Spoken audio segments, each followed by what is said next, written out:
Ladies and gentlemen, please welcome the 46th President of the United States of America, Joe Biden.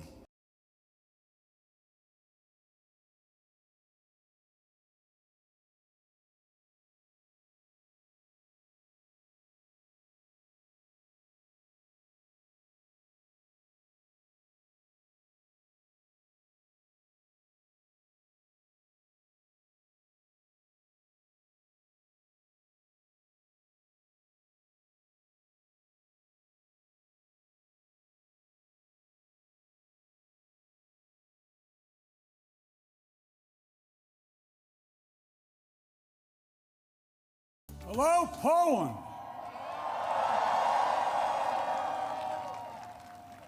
One of our great allies. President Duda, Prime Minister, Mr. Mayor, to all the former ministers and presidents, as well as mayors and Polish political leaders from all across the country, thank you for welcoming back to Poland. You know, it was nearly 1 year ago I spoke at the Royal Castle here in Warsaw, just weeks after Vladimir Putin had unleashed his murderous assault on Ukraine, the largest land war in Europe since World War II had begun. And the principles that have been the cornerstone of peace, prosperity, and stability on this planet for more than 75 years were at risk of being shattered. 1 year ago, the world was bracing for the fall of Kyiv. Well, I just come from a visit to Kyiv, and I can report Kyiv stands strong. Kyiv stands proud. It stands tall. And most important, it stands free. When Russia invaded, it wasn't just Ukraine being tested. The whole world faced a test for the ages. Europe was being tested. America was being tested. NATO was being tested. All democracies are being tested. And the questions we faced were as simple as they were profound. Would we respond, or would we look the other way? Would we be strong, or would we be weak? All of our allies, would be united or divided? 1 year later, we know the answer. We did respond. We would be strong. We would be united. And the world would not look the other way. We also face fundamental questions about the commitment to the most basic of principles. Would we stand up for the sovereignty of nations? Would we stand up for the right of people to live free from naked aggression? Would we stand up for democracy? 1 year later, we know the answers. Yes, we would stand up for sovereignty, and we did. Yes, we would stand up for the right of people to live free from aggression, and we did. And we would stand up for democracy, and we did. And yesterday, I had the honor to stand with President Zelensky in Kyiv to declare that we will keep standing up for these same things, no matter what.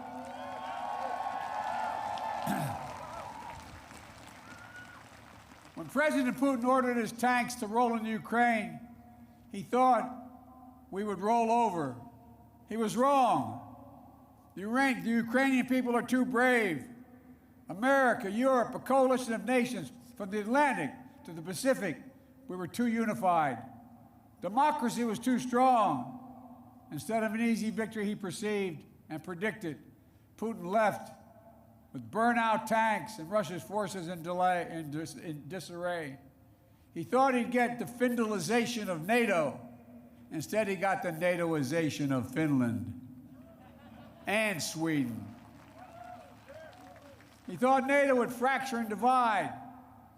Instead, NATO is more united and more unified than ever before. He thought he could weaponize energy to crack your resolve, Europe's resolve. Instead, we're working together to end Europe's dependence on Russian fossil fuels. He thought autocrats like himself were tough and leaders of democracy were soft. And then he met the iron will of America and the nations everywhere that refused to accept the world governed by fear and force. He found himself at war with a nation led by a man whose courage would be forged in fire and steel, President Zelensky. President Putin is confronted with something today that he didn't think was possible a year ago. The democracies of the world have grown stronger, not weaker. But the autocrats of the world have grown weaker, not stronger, because in the moments of great upheaval and uncertainty, that knowing what you stand for is most important. And knowing who stands with you makes all the difference. The people of Poland know that, you know that. In fact, you know it better than anyone here in Poland, because that's what solidarity means. Through partition and oppression, when the beautiful city was destroyed after the Warsaw Uprising, during decades under the iron fist of communist rule, Poland endured because you stood together. That's how brave leaders of the opposition and the people of Belarus continue to fight for their democracy. That's how the resolve of Moldovan people, the resolve of the people of Moldova to live in freedom, gained them independence and put them on the path to EU membership. President Sandu is here today. I'm not sure she is, but I'm proud to stand with you and the freedom-loving people of Moldova. Give her a round of applause. 1 year into this war, Putin no longer doubts the strength of our coalition, but he still doubts our conviction. He doubts our staying power. He doubts our continued support for Ukraine. He doubts whether NATO can remain unified. But there should be no doubt. Our support for Ukraine will not waver. NATO will not be divided, and we will not tire.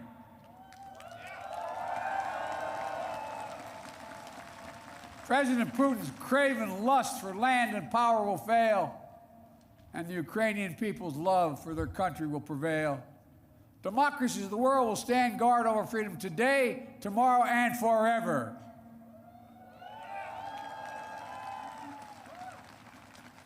So that's what's at stake here, freedom.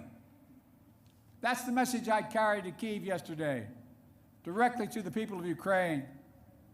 When President Zelensky said he came to the United States in December, quote, he said, "This struggle will define the world and what our children and grandchildren, how they live, and then their children and grandchildren." He wasn't only speaking about the children and grandchildren of Ukraine. He was speaking about all of our children and grandchildren, yours and mine. We're seeing again today what the people of Poland and the people across Europe saw for decades. Appetites of the autocrat cannot be appeased.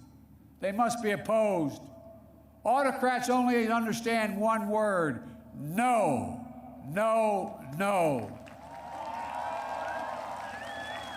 No, you will not take my country. No, you will not take my freedom. No, you will not take my future. And I'll repeat tonight what I said last year in the same place. A dictator bent on rebuilding an empire will never be able to ease the people's love of liberty. Brutality will never grind down the will of the free. And Ukraine will never be a victory for Russia. Never.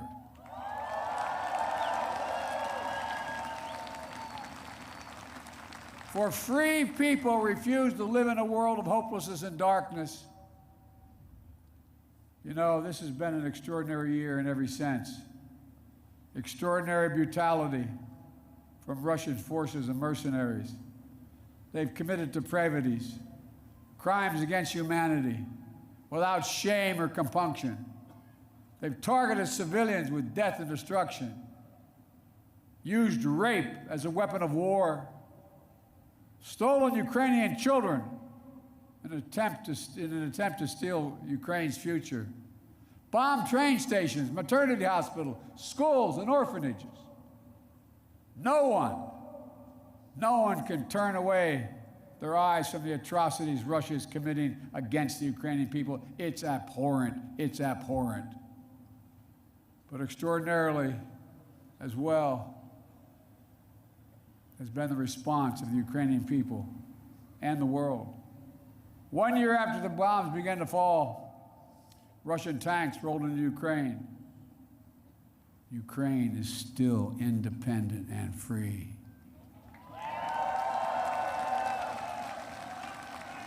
From Kherson to Kharkiv, Ukrainian fighters have reclaimed their land.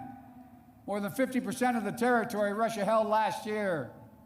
The blue and the yellow flag of Ukraine proudly waves once again. President Zelensky still leads a democratically elected government that represents the will of the Ukrainian people. And the world has already voted multiple times, including the United Nations General Assembly, to condemn Russia's aggression and support a just peace. Each time in the UN, that vote has been overwhelming. In October, 143 nations of the United Nations condemned Russia's illegal annexation. Only four in the entire UN voted with Russia. 4. So tonight, I speak once more to the people of Russia. The United States and the nations of Europe do not seek to control or destroy Russia. The West was not plotting to attack Russia, as Putin said today. And millions of Russian citizens who only want to live in peace with their neighbors are not the enemy. This war is never a necessity. It's a tragedy. President Putin chose this war. Every day the war continues is his choice. He could end the war with a word. It's simple. If Russia stopped invading Ukraine, it would end the war. If Ukraine stopped defending itself against Russia, it would be the end of Ukraine. That's why together we're making sure Ukraine can defend itself. The United States has assembled a worldwide coalition of more than 50 nations to get critical weapons and supplies to the brave Ukrainian fighters on the front lines. Air defense systems, artillery, ammunition, tanks, armored vehicles. The European Union and its member states have stepped up with unprecedented commitment to Ukraine, not just in security assistance, but economic and humanitarian refugee assistance and so much more. To all of you here tonight, take a moment, and I'm serious when I say this. Turn around and look at one another. Look at what you've done so far. Poland is hosting more than 1.5 million refugees from this war. God bless you. Poland's generosity, your willingness to open your hearts and your homes is extraordinary. And the American people are united in our resolve as well. All across my country, in big cities and small towns, Ukrainian flags fly from American homes. Over the past year, Democrats and Republicans in our United States Congress have come together to stand for freedom. That's who Americans are, and that's what Americans do. The world is also coming together to address the global fallout from President Putin's war. Putin tried to starve the world, blocking the ports in the Black Sea to stop Ukraine from exporting its grain, exacerbating the global food crisis that hit developing nations in Africa especially hard. Instead, the United States and the G7 and partners around the world answered the call with historic commitments to address the crisis and to bolster global food supplies. And this week, my wife, Jill Biden, is traveling to Africa to help bring attention to this critical issue. Our commitment is to the people of Ukraine and the future of Ukraine, a Ukraine that's free, sovereign, and democratic. That was the dream of those who declared Ukraine's independence more than 30 years ago, who led the Orange Revolution and the Revolution of Dignity, who braved ice and fire in the Maidan, and the Heavenly 100 who died there, and those who continue still to root out Kremlin's efforts to corrupt, coerce, and control. It's a dream for those Ukrainian patriots who fought for years against Russia's aggressions in the Donbass, and the heroes who've given everything, given their lives in the service of their beloved Ukraine. I was honored to visit their memorial in Kyiv yesterday, to pay tribute to the sacrifice of those who lost their lives, standing alongside President Zelensky.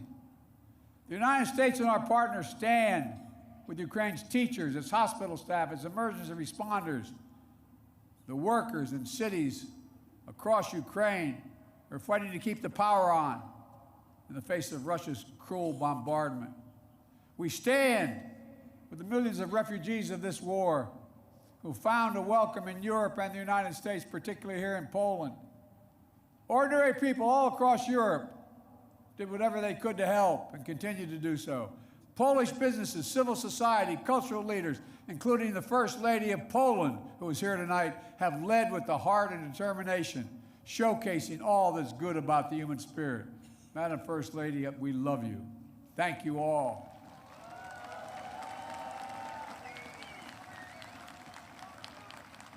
I'll never forget last year visiting with refugees from Ukraine who had just arrived in Warsaw, seeing their faces, exhausted and afraid, holding their children so close, worrying they might never see their fathers, their husbands, their brothers, their sisters again. In that darkest moment of their lives, you, the people of Poland, offered them safety and light. You embraced them. You literally embraced them. I watched the looks on their faces. Meanwhile, together we made sure that Russia is paying the price for its abuses. We continue to maintain the largest sanction regime ever imposed in any country in history. And we're going to announce more sanctions this week together with our partners. We'll hold accountable those who are responsible for this war, and we'll seek justice for the war crimes and crimes against humanity continuing to be committed by the Russians. You know, there is much for us to be proud of over all that we have achieved together this past year. But we have to be honest and clear-eyed as we look at the year ahead. The defense of freedom is not the work of a day or of a year. It's always difficult. It's always important. As Ukraine continues to defend itself against the Russian onslaught and launch counteroffensive of its own, there will continue to be hard and very bitter days, victories and tragedies. But Ukraine is steel for the fight ahead. And the United States, together with our allies and partners, are going to continue to have Ukraine's back as it defends itself. Next year, I will host every member of NATO for our 2024 summit in the United States. Together, we'll celebrate the 75th anniversary of the strongest defensive alliance in the history of the world, NATO. And let there be no doubt, the commitment of the United States to our NATO alliance and Article 5 is rock solid. And every member of NATO knows it, and Russia knows it as well. An attack against one is an attack against all. It's a sacred oath. Sacred oath to defend every inch of NATO territory. Over the past year, the United States has come together with our allies and partners in an extraordinary coalition to stand against Russian aggression. But the work in front of us is not just what we're against, it's about what we're for. What kind of world do we want to build? We need to take the strength and capacity of this coalition and apply it to lifting up the lives of people everywhere, improving health, growing prosperity, preserving the planet, building peace and security, treating everyone with dignity and respect. That's our responsibility. The democracies of the world have to deliver it for our people. As we gather tonight, the world, in my view, is at an inflection point. The decisions we make over the next 5 years or so are going to determine and shape our lives for decades to come. That's true for Americans. It's true for the people of the world. And while decisions are ours to make now. The principles and the stakes are eternal.